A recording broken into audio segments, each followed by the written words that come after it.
The distribution that we are seeing so far, and I spoke of it in Parliament a couple of weeks ago when helicopter went down in Landale and the members of the government in the era were called on to come because they were on spot before everybody else.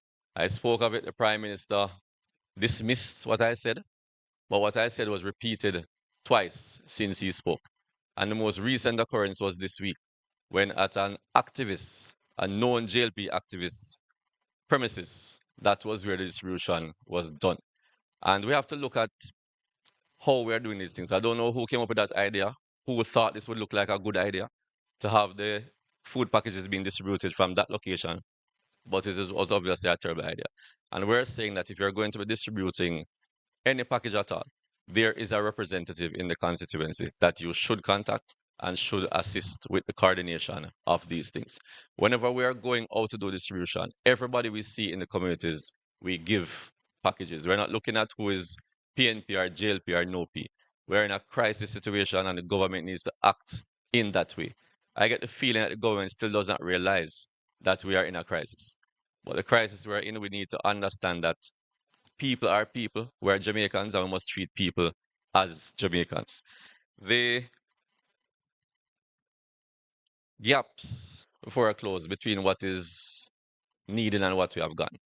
I stated earlier that we have mostly gotten packages with food, water, stuff like that from mostly private donors.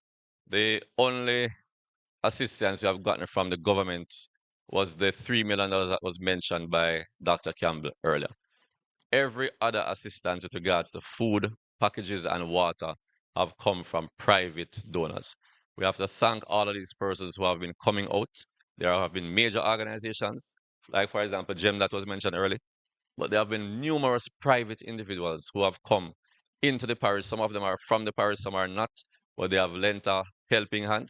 And the residents of the constituency have been truly appreciative of what has been done so far.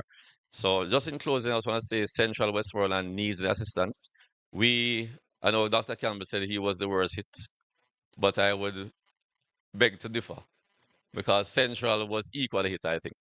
And if you look at the stretch coming down from White House, after leaving Eastern Westmoreland and Bluefields, the entire stretch coming to Ferris looks the same way. If you turn going to Montego Bay, the entire waterworks stretch looks the same way as White House and Belmont.